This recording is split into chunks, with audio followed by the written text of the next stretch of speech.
Welcome back to the Significant Coaching Podcast. I'm your host, Matt Rogers. Today, we're heading to one of the premier programs in all of Division III basketball, Christopher Newport University, home of the 2023 national champions and a model for what great leadership and culture look like in college athletics. My guest is assistant men's basketball coach Quentin Acree, or as most know him, Coach Q.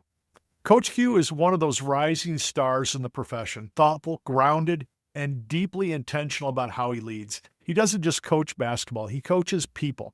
He's teaching players how to be consistent, how to be coachable, and how to take ownership of their journey both on and off the court.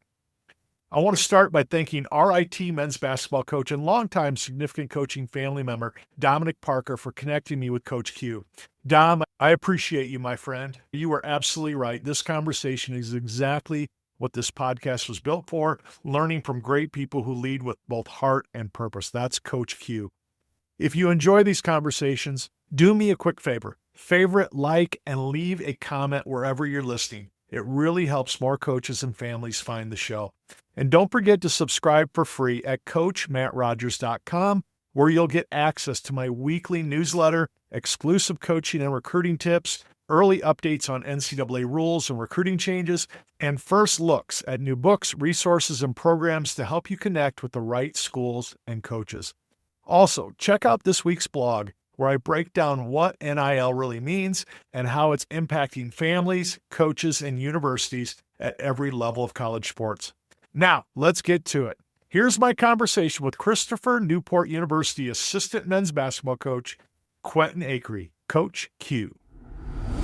Coach Q, and I'm going to say your name so everybody knows who you are. I know the players call you Coach Q, but Quentin Acree, you are a rising star in our game, my friend. So I'm thrilled to have you on. I'm thrilled to pick your brain a little bit about some of the lessons you've learned, because you got your own Hall of Fame Coach K you work for, Coach Krikorian. Tell me some of the things you've learned from being a part of the Christopher Newport program.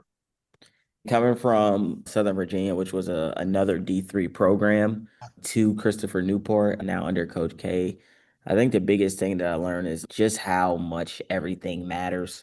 Like, people say everything matters, but when I got here, like, from the way we do walkthrough, from the way we eat 4 hours before the game every single time, it's a non-negotiable. Like, that matters to him. Us wearing the same shoes on the bus when we travel, that matters to him.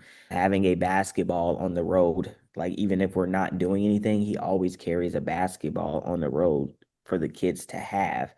It just matters to him. That's one thing that just, like, really stuck out to me. It's just like how much what some might say it's not even that deep or is not necessary.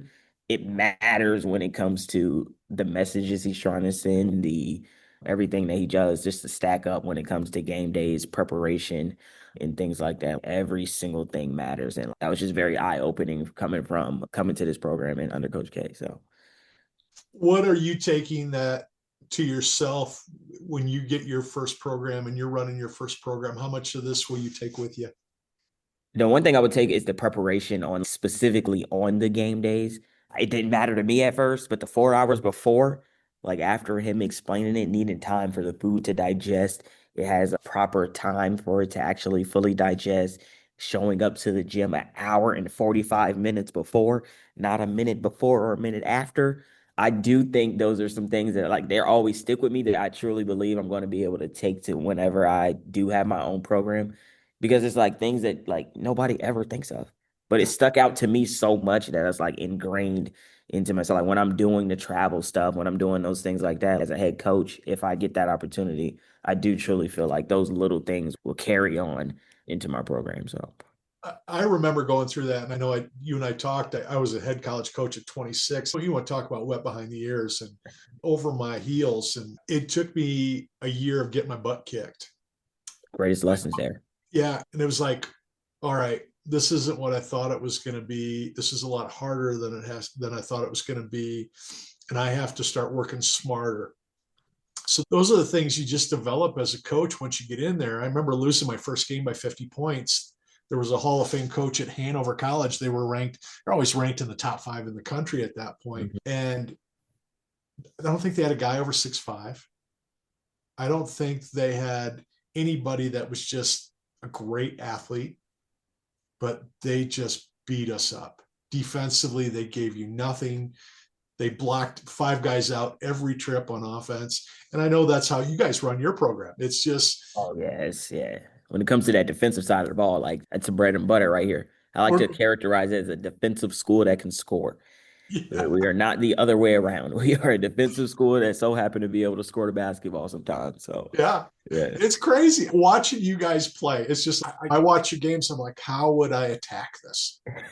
I'd have to move you. I'd have to move your guys so much, and there'd have to be so much ball movement to get consistent scoring. And then are we tough enough, even if we have a good offensive stuff, are we tough enough to play 40 minutes with you?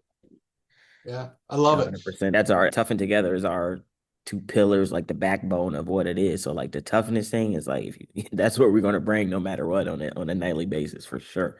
We don't bring anything else. We're Yeah, going to bring a dog fight. we're going to bring a But yeah. dogfight. Yeah. When did you know you wanted to be a coach? I think I always knew a little bit, went through high school and stuff like that. I didn't play as much. I'm super short, super little, not the greatest athletic, but I love basketball. But one thing I always like catered to is I knew every play from every position. I used to talk to the high school coach about, hey, I think we should do this, we should do that. Not really understanding it back then what I was doing. I just wanted to contribute, felt like I was contributing because I wasn't scoring baskets. But then I would say truly probably after my sophomore year of college basketball because it was COVID. So my sophomore year was 1920. At the end of that 20-year season is when COVID hit. We didn't make the NCAA tournament, so it got canceled. So we come back to school the next year. That COVID year didn't count. Everybody's playing like six of these little scrimmages or whatever. And I just my the head coach at that time, which is Adam Wardenberg, who really helped me make the transition from player to coach at Southern Virginia. He came into the locker room one day with this little scrimmage at St. Mary's in Maryland. I remember it. He was like, I never told anybody this. He's addressing the team in the locker room at the end. He's never told anybody this, but Coach Q's gonna. He said, well, he didn't say Coach Q. He said Q is gonna make a great coach. I hear him on the sideline, like he's knowing the plays before everybody else. You guys should definitely just take in what he's saying, listen to him, etc. And then from that point, I was like, maybe I should take it serious. So after that COVID year, I could have came back and had 2 more years. I didn't even play after that anymore. I just transitioned right into a student assistant with the my head coach Adam Wardenberg at the time. He asked me, was able to make that transition, and then from there, just been hitting the ground running in the business. That's awesome. It's such a familiar story. One of my former players almost took the same path as you did, Oliver Weissman. He's the head women's coach at Benedictine now. Oh, nice. Oliver played for me for a year. Second year, I went to him and said, I don't know how much I'm going to play yet, but you're such a great part of this team. You're so freaking smart and you see the game. How about you and I start working on your coaching career? And, I'll give you a choice. If you want to play, I still want you in the program. But if you want to be a coach, I'd love to start getting going there. So I love that you had a coach that Literally carbon copy, probably conversation. yeah, Quite literally a carbon copy. Once you're part of the program, still, yeah, obviously. And I wanted to still feel like I was making an impact further than just me scoring, which I wasn't playing much. So yeah. once he made that offer, I guess I was like, you know what? I might as well just do it. Good for you, man. At what point did you know I want to stay in the college game? I'm gonna go that path and try and get myself an assistant job. Since because from a player to the student assistant, I was already in college. I just fell in love with the D3, specifically that realm. And me being like, I'm a college basketball junkie. Like, I really don't care about the NBA. So I love college basketball and the coaches and the teams and things like that. So, like, I always knew college is where I want to be. And then now, as the years have gone, entering my 5th year, so it's not a lot of years, but my patience is not the greatest. So I was like, dealing with high school probably Yeah, won't be the won't be the greatest. I do commend all those high school coaches out there because you have tremendous patience and you have to really sit down and do some things. So like I just feel like college is that good medium for me where I can potentially get some really good players, but knowing that I still have a role in teaching them the game yeah. and not having to lose my mind times 20 versus just losing my mind regularly. Being a high school basketball coach is definitely a special skill set. Let me tell you. Yes, facts. Um, I want to talk about the where Division III is right now, and you've got such a great perspective because you were a player, a student assistant, now assistant coach in a very short amount of time. What are still some of those great things about being a D3 athlete that you subscribe to and promote to kids that think they want to play higher?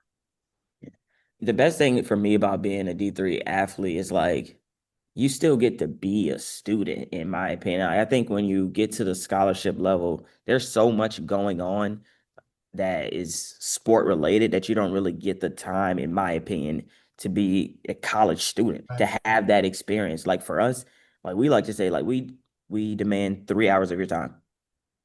That is for practice, film, all that is within those 3 hours. But outside of those 3 hours, they're able to go do other things. They're able to be with each other, experience college just outside of just listening to our voices all the time. I don't particularly think you get that a lot when it comes to the scholarship level because essentially they're paying you to do a job. Like you're basically, you know what I'm saying? That's essentially what it is. They're paying you to be there as when they say, as much as they say. D3 is not like that. Like you still get the high level competitiveness, compete at a high level. There's many D3s that can beat D1s, whatever the case may be.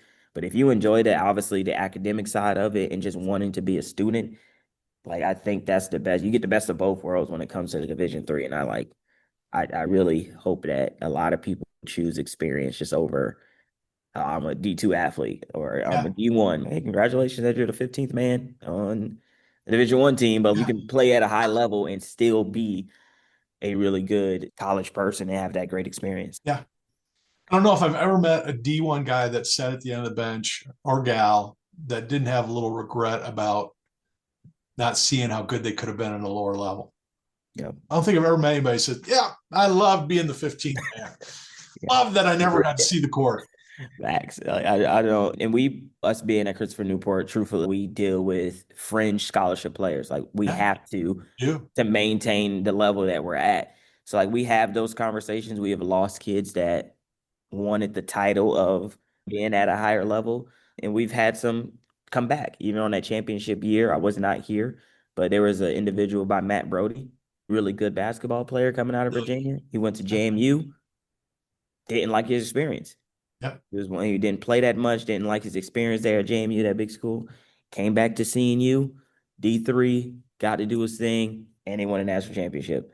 So like you see it, I think now with those guys, especially the UAA schools, there's a lot of Division 1s that are now coming to be a Division 3 athlete, not only to continue to play at a high level, but they're valuing the academic side of it. They're valuing that experience of just being a student at these schools. And I love it. I just think it's a very important level that we're at. And I just hope that everybody really truly consider what it really means to be a D3 athlete. It's pretty great. I took it for granted 30 years ago when I was a D3 athlete. And I wish I'd go back and shake that kid a little bit and knock some sense into him about how cool it is just to be a part of that team and to have that jersey and be a part of that program and the community that comes with it. It's really special.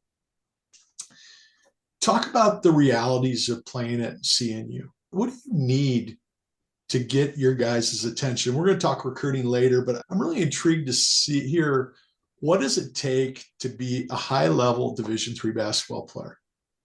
Number one is obviously skill for sure, but I think that's the easy part of it. But more specifically, when it comes to seeing you like tough and together isn't just a motto that we like to say or put on a t-shirt. Like you have to be tough to play, not only here, but I think at any high level of basketball. And I think that's a kind of what we're losing a little bit in this generation of recruits coming up.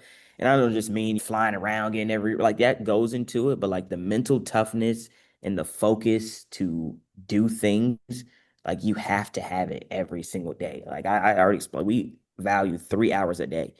Like for that 3 hours a day, you have to have thick skin. You have to want to be coached and you have to want to get better. It's different between showing up, playing hard, and showing up and competing. Like those are two totally sides of the spectrum. And I think to be at this level, to be elite at CNU, like you have to have the ultimate toughness and the ultimate level of focus to know that you're coming in every day doing something not for you. Everybody see the banners, we see all this stuff. But like for Coach K specifically, it's about laying the groundwork for those guys that are coming here the next 4 years. So those are the big two things I would say. Huge. It's huge. How do we get that 15, 16, 17-year-old to understand what that toughness really means. How do we get them prepared to go on this journey, or do they have to get there and suffer through it like all freshmen do and learn the hard way? Or is there a way they can start developing some of those things now? I think it's a two-way. I think, yes, they're going to have to go through it. No matter how prepared you think you are in high school, getting to the next level is always going to be a different level of whatever it is. But I do think right now it's just so much of these kids are just getting fed how good they are. I just don't necessarily think that's super proper. Like, obviously, you don't want to kill a kid's confidence, but you want to get them through the reality of what it is, because they are good high school players. But once you get to the next level, like, you're only going to just be another player. There's going to be other good players there. So Yeah. how can you separate yourself? I don't think that's being explained a lot nowadays, is those separators versus just, oh, you're a good player. You already got it. You don't got, like, you got a little bit of it, but there's always more that you can do. And I think that mental toughness, that focus, like, those are the edges that really makes good players great players. It has little to do with the skill that you possess. I think a lot of times it's just the family listening to people who are unqualified. If you Yeah. haven't coached at the D3 level, the NAI level, the D2 level, the D1 level, and you haven't done it for 80, 90 practices in a season, and you know what weight training and nutrition and classes and travel, all that goes into it, it's not just can you dribble and can you shoot and play defense. I think it's just so many people are listening to the wrong people. Yes. It's not what are they saying, it's just who are you listening to? Yep. Who told you you're great? Your teammate's dentist father? And everybody has their own opinions. Everybody has something to say about, like you said, that's never been there. That's different. Like, you gotta know, and that's what's like big for us just in the recruiting process, is that honesty, that transparency for what it is to be at an elite level here. Yeah. It's obviously different in different programs, but, like, honestly, at the elite level of these programs, there's 3 or 4 qualities that are the absolute same. Yep. So you have to have That's right. those in order to be great. And I think some of the things that families don't understand is if you got, I'd love to come to your practice at some point, but I just have an idea of what your practices look like based on what I watch your games. Yeah. There's no making a bucket and looking at the crowd and then walking back. You're sprinting back every possession. You're sprinting up the floor every offensive possession. There's no, I'm on the floor for 8 minutes and 4 of it I'm working hard and 4 of it I'm not. Uh-huh. And you can get away with that with AU. You can get away with that in a lot of high school programs. 100%. But you want to go play to CNU, whoa, whoa, whoa. You better have there's not even oh, I want to practice today. I don't feel good today. Or I don't feel like don't no the competitiveness of elite college basketball players. They bring it every single day. You have to be a player that can withstand that every single day, that can bring that focus, that can go through that grind every single day. And that's on top of the stuff you mentioned. Weight training, nutrition, academics, all that stuff that we don't even get into that much. But hey, you got to bring it every day. Well, and I've heard the rumors that Coach K is just a real sweetheart. The greatest sweetheart ever. Yes, he is the greatest. But he's not afraid to say what he's feeling and seeing, I've heard. 100%. And I think that truth is what players need, though. That's right. It brings the best out of you. Yeah. And you, like you said, you've said this a couple of times, you've got to want to be coached. And part of that is hearing some things that you didn't want to hear or maybe different than what you think, right? Take me into practice, because we have a lot of high school coaches that listen to this, and we have a lot of college coaches that listen to it. But I think it's really great when a high school coach gets to hear from a college coach. What does, when you look at your 2.5, 3 hour practice, whatever you guys are doing, I'm sure weight training and nutrition and stuff are a part of that 3 hours a lot of times, and plyos and that kind of stuff. What does an average drill, how long does that last? So ours is set up. We got like pre-practice and then regular practice. And pre-practice is just like what we're focusing on that day specifically. We go 60 to 70%. Then we stretch, and then we go into our practice. But like in terms of drills, it's not a lot of time because the efficiency of our practice, like we only got 3 hours. Right. So we have to be very efficient with what we do. So there's not a lot of repeating, I would say that. Yeah. But it's a lot of player-led, explaining things that some player on the sideline may have not gotten, just so we're able to move on. I think the biggest thing that anybody will take away from our practice, and I believe like high school coaches to continue to make your team better, is that you have to make almost everything competitive. That's right. Whether it's a drill that you're just trying to teach how to, for example, how we guard ball screens. We'll go over it, we'll walk through it maybe twice, and then now it's competitive. Now So you now go. they're Now we learning. Yeah. learn. Yep. Now we're playing 3v3, we're playing 2v2. So now not only are they obviously applying what we just taught them, but they got to do it in real time, real action. It's easy to just to walk through it. So we make every single thing competitive. Let's There's let's not a talk about drill. let's talk about ball screens. So I could talk to you an hour about ball screen defense. Yep. Are you guys hard and fast on one way, or are you changing it up depending on who you're playing against? We go into the game the same way, Okay. no matter what. So we're No going to matter if play they've got six guys that can shoot it or um they to got three start at 7 least. footers. What's Yeah, that? to start at least. Okay. So You'll let that. so his foundation is drop coverage.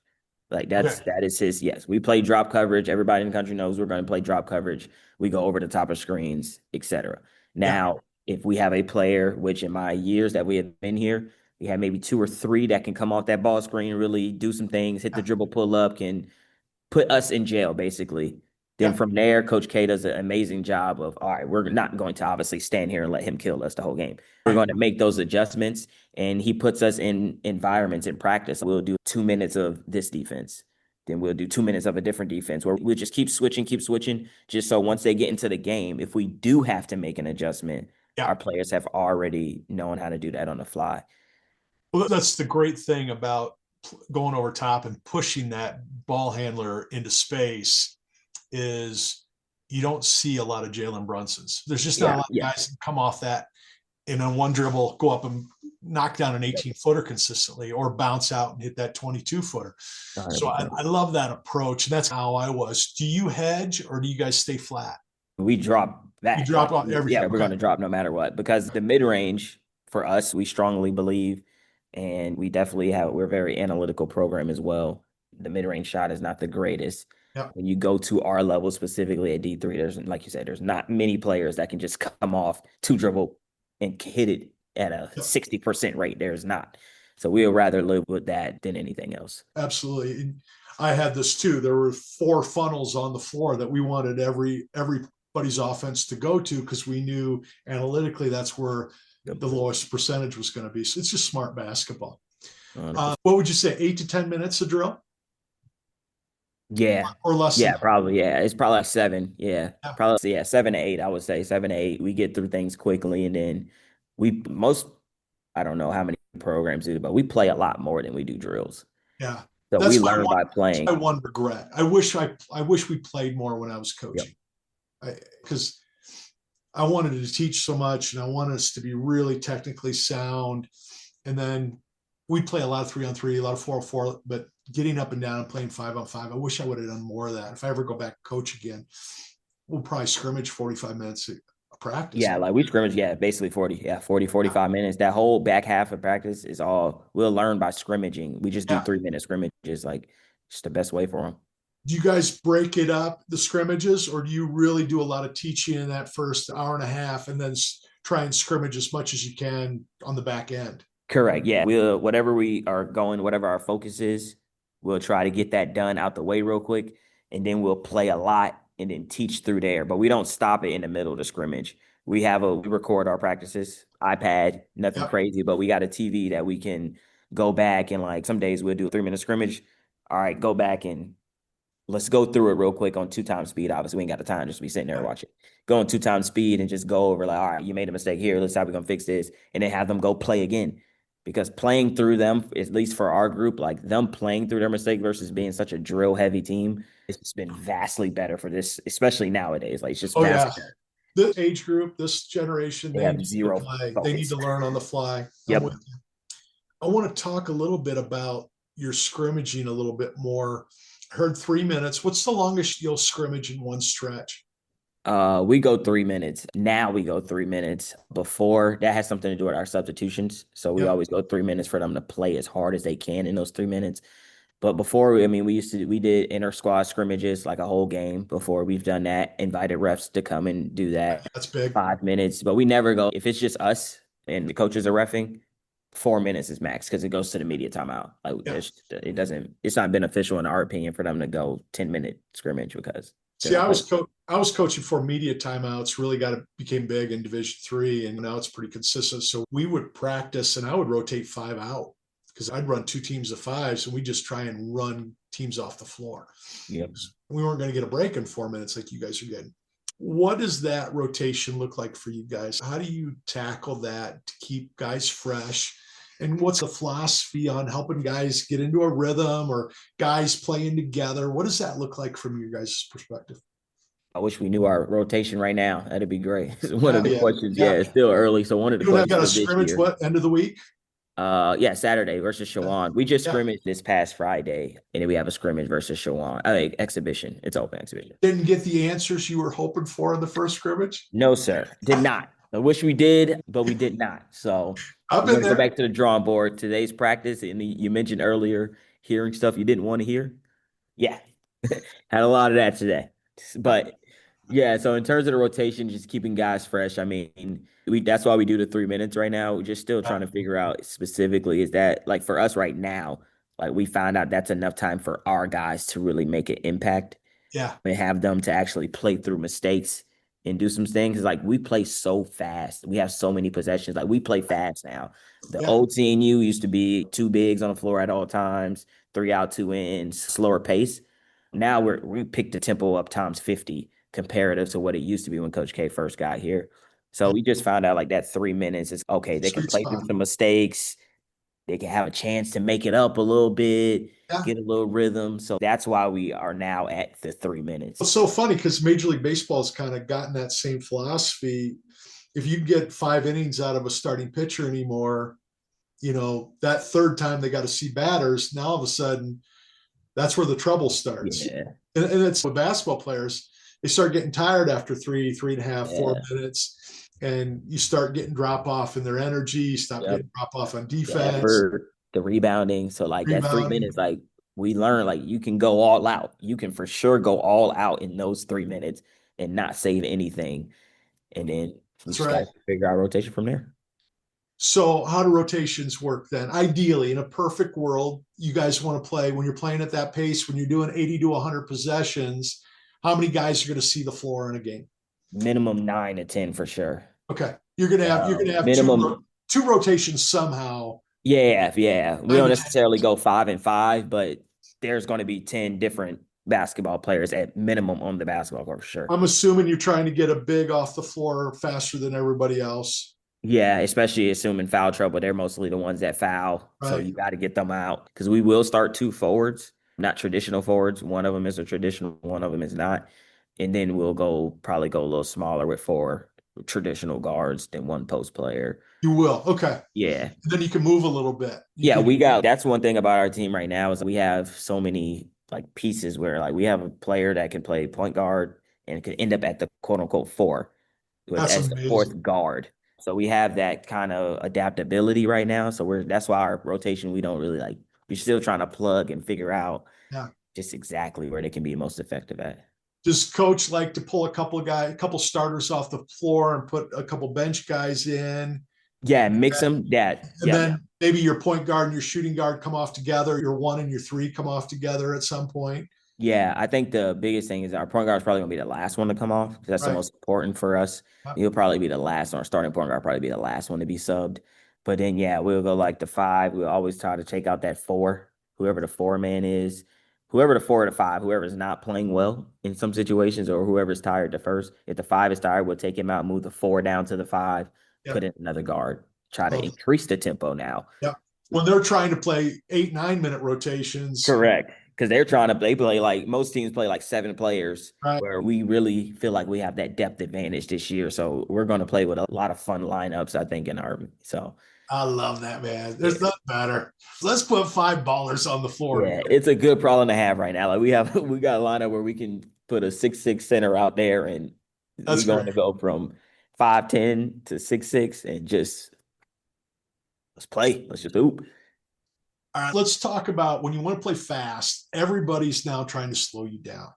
So you have to then use your defense to create turnovers and to make them have to play faster than they want. So what does that look like when teams try and slow you down? How do you get them moving faster? What are you trying to do on the other end?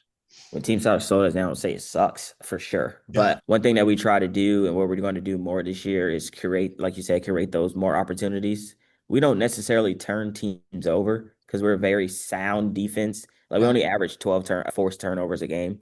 Still good, but not crazy. Oh, the other team's only shooting 38, 39%. 100%. So That's like we 60% rebounding, turnover. that's what we're going to do. Yeah. So we're going to start putting in some stuff to just force them to speed it up. Yeah. Not necessarily us trying to steal the basketball or create traps. We're never going to trap the ball because we Right. don't like putting two on the ball and leaving a three-pointer open.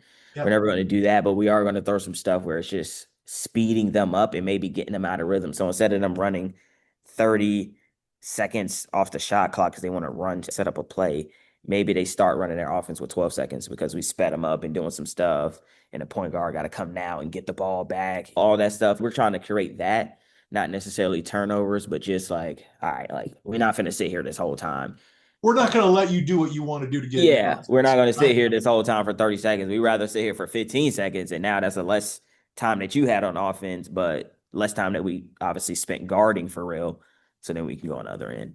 What's that look like, Q? Is that forcing to a sideline? Is that denial of a post entry or a wing? What does that look like? Yeah, it's more of us just getting up in the full court and using our athleticism. We got good size, good athleticism. It's just us getting out. Maybe we'll take out the point guard and just let him figure out how they're going to do it. Force their big man to dribble up the court Right. because at most fours and fives are not comfortable, even at our level, Yeah. dribbling up the court because we've learned and seen that everybody likes to just have get a point guard the ball.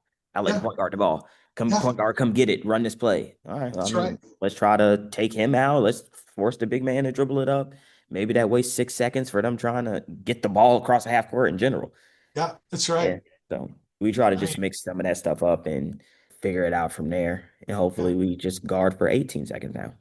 Yeah. It's like taking the lead singer out of the band and making him play the drums. All of a sudden, that band's not as good as it was when it got Yeah, there, 100%. right? Or you try to come back. It's not, it just don't sound the same. Just don't sound the same. Absolutely. It's just making them do things that they're not comfortable with. So Yep. I love that. It gives me goosebumps thinking about all Ready to get back on that sideline. That's what it seemed like. this. I got to get these two kids out of my house before I got to do that. But yeah, I get excited having this conversation. I love talking about freshmen coming into college. And this is going to be close to your heart because people always ask me, how long does it take for a freshman to develop? And I always thought, as a 4-year coach, that if I could get a kid 18 months into their career where they really understood our defense, footwork, pressure, the intensity we're looking for, I've done something good. That gets me 2.5 years of a pretty good ball player. I can get them there. What do you see these kids, these young guys coming into your program? How long does it take for them to really accept your teaching and your coaching? I would say the whole year Yeah. for sure. It's going to take the entire year because of just how detailed we are, especially on the defensive end. Offense for us is easy because we don't run plays. Yeah. We just teach spacing and how to make decisions in space. So that's still intricate in itself, even That's though it's hard very for a lot simple. of them. Yeah, even though it's very simple on paper, it's Yeah. still very intricate in itself. But it takes the whole year. And like for us, we are not all right, the seniors have been here, so like you guys just do it and watch the. Now we throw the freshmen right into the fire.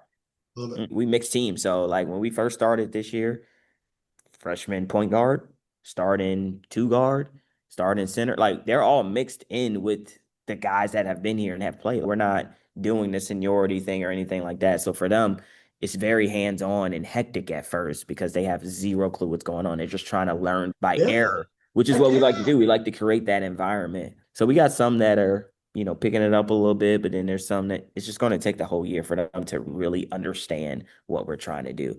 And I wouldn't say, at least from my experience, that they're not trying to take the coaching. It's just that nobody teach it. Nobody they That's just right. give the right now in high school is, are you the best player? You have the ball, do whatever Yeah. you want.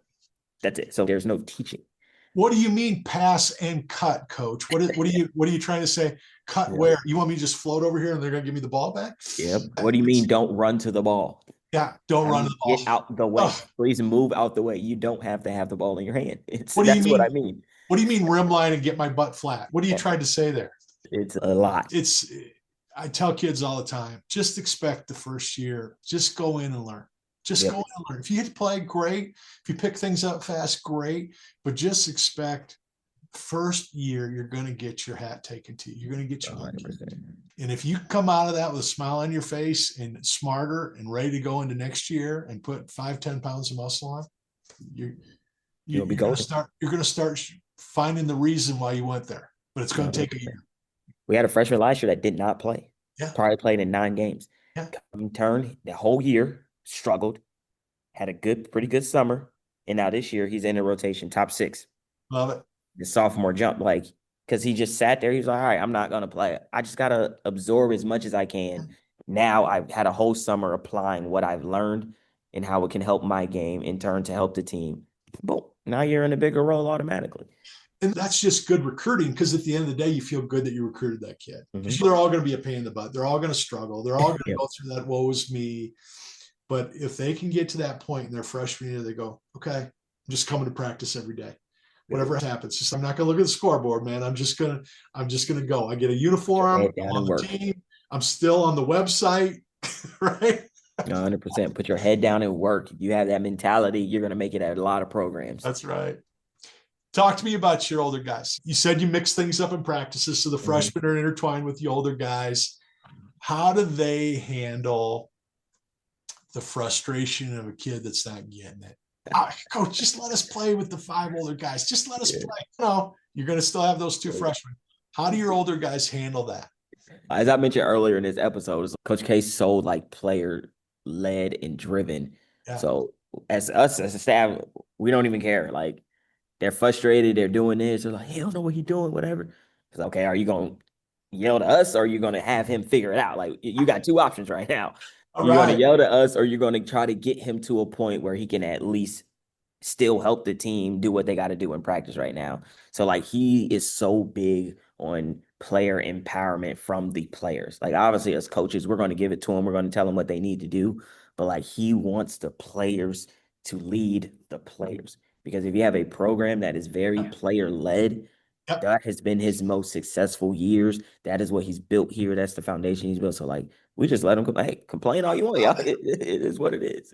I love it. My best teams, the teams that went to the national tournament and won conference championships, I always had seniors that would stop practice, something be bad, and they said, Coach, I got this.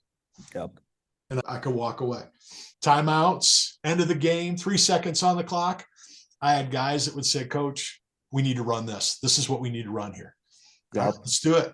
You get to that point, that's definitely what we're continuing to build because the last 4 years, those guys are out. The national championship team, we have 1 left. Yep. So like now listen, this is what is required to be a good team. It can't just always come from us. Absolutely. Don't get me wrong, Q. I only went to the national tournament twice in 13 years. So hey, that's 2 more than a lot of coaches. So you don't get those opportunities very often. You don't get those teams that have the ability to get there very often. 100% facts. Yes, true. Talk to me about non-negotiables. I know you guys have you expect things from your guys. They're just non-negotiables that you just won't deal with in your program. Are there expectations that you guys talk about that this is who we are? We're gonna die on this hill. This is who we are. We're not gonna be any different. We're gonna do it this way.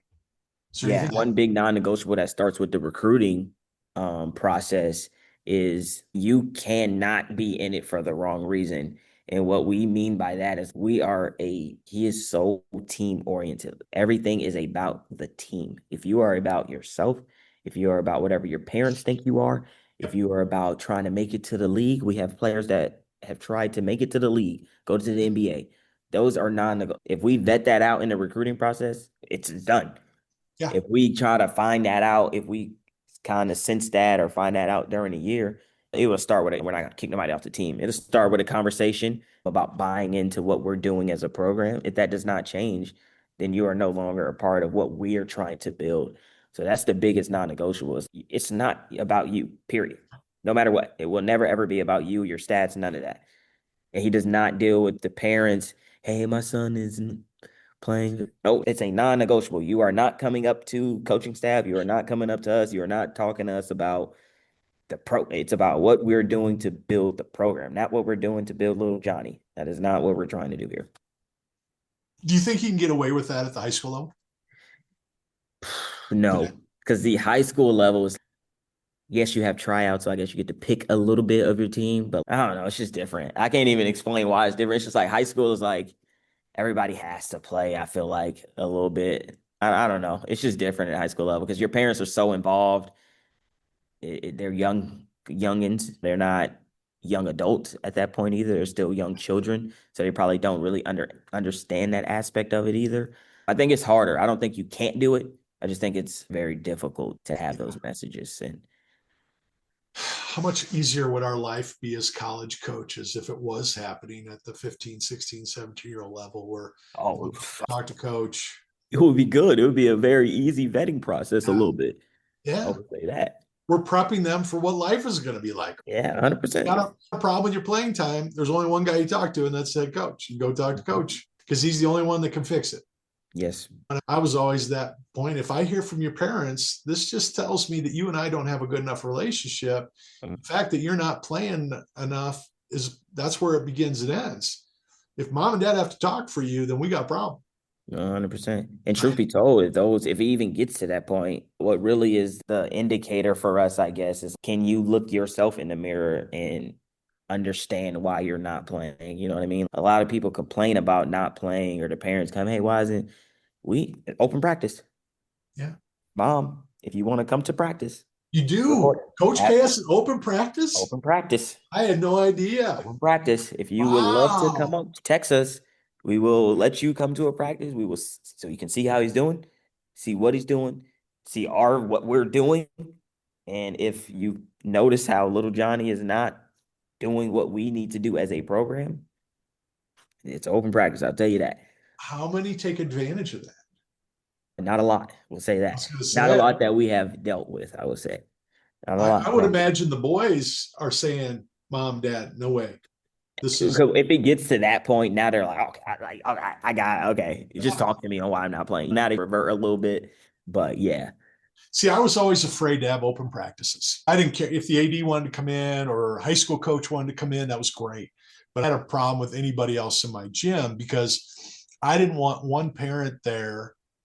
And then maybe that week, I moved that dad's son into the starting lineup. Might not have had anything to do with that dad being there. I Oh, did anything to mhm. show You didn't that want to I show was any giving that kid slight more of attention. favoritism. Yep. Yeah, I didn't even ever want that to be even be. It just made my skin crawl. Yep. So I think there's a lot of courage there, but I think Coach K has been doing this long enough. He can get away with it because it's like, all right, come to my practice, but you're going to see why. Like you said, you can see why Johnny's not. Yeah, it's apparent. I would say this, Coach K is an amazing coach. Like he's going to put the people on the floor, freshman, senior. It doesn't matter. When I went to the Elite Eight my first year here, we had Yeah, three freshmen starting. Like it does not matter. He's going to put those people on the floor who value seeing you basketball. yeah, Who's going to put seeing you in a position to win basketball. It has nothing to do with the year, has nothing to do with who your parents are. That's one thing that like going through these years here at seeing you that I'm just like, it does not matter. The only yeah. thing that matters is who is putting seeing you in a position to help the program. It's Period. awesome. Yeah, it's the right way, the only way. I love it. Who's been the biggest coaching influence in your life? That's a good question. I would say really got me into coaching for real was my high school coach, who I'm not even in contact with anymore. He doesn't even know. One day I hope to return back to Florida to sit down and talk to him just about the impact that he's had on me. But then since then, it's just been a whole plethora of a family. I got Adam Wardenberg, who was the head coach that I played under and coached with, Yeah, who's now the associate head coach at Air Force. Dominic Parker, who was the full-time assistant at CNU when I was part-time, yeah, who's the head coach at RT, obviously a member of the podcast as well. yeah, I got a lineage of former CNU, Sean Foley, he's at North Alabama now. yeah. Got Great tree. Jaron Dyson, associate head coach at Army. Yeah. Logan Miller, Another who's podcast veteran yeah, another that podcast. I he's been got on. Yeah. Logan Miller, who's Highlands head coach, private school, really good. He used to be assistant here at CNU. It's It's just cool. been a family, in my opinion, and just everybody. I just get information, absorb whatever I can. They've been really, truthfully helpful to Isn't me and that just giving great? me advice through all this. So, like, I would just say everybody's been influencing me a lot when it comes to that, and I'm grateful that they're willing to give me some time. So exciting when coaches pass it on. I love it. What's your best advice for a young assistant trying to rise in the profession? I would just say you just got to show up and be ready to work. I think a lot of people want the what comes with being an assistant, at least at the Division 1 level. Nice, all this good stuff, whatever. But to really be an assistant and to be a good one, like you got to show up every day and be ready to work. That was one of my best values that even got me to move into Yeah, where I am. Like nobody ever had to tell me what to do. yeah, I see a job, I find solutions for my program, for my head coach. But I think if you're somebody that can do that, it doesn't matter where the journey will potentially lead you, but like you're going to make a great impact where you are.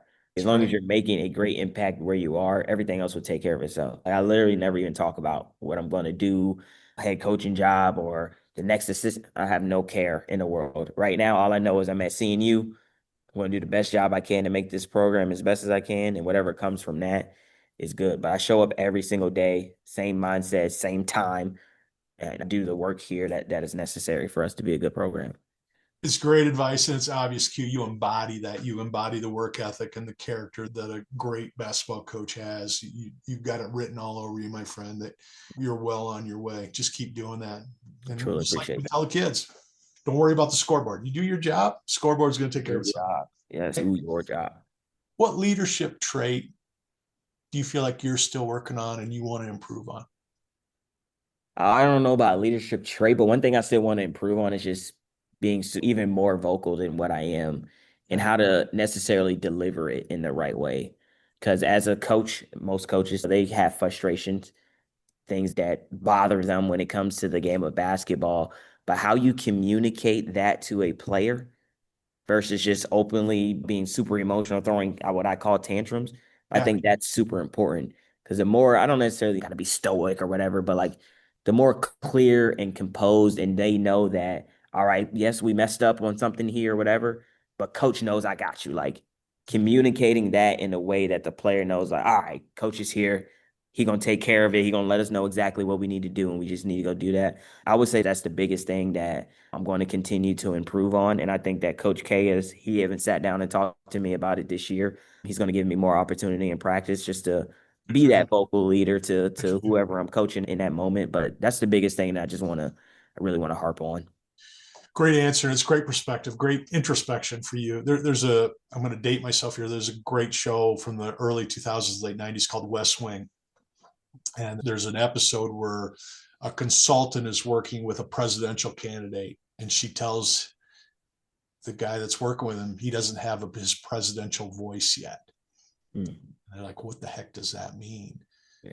At the end of the day, it comes down to authenticity, Mm, speaking with conviction. You say what you mean, what you say, but it's not coming from a place where you're guessing. It's coming from a place where you know it. yes. I can already hear it in you. You've got it. It's just believing in it. It's believing Yep. that what you have to say has value. And even sometimes when you don't believe it, it's being able to sell it that this is important, Yeah, right? 100%. And there Yeah. being no doubt.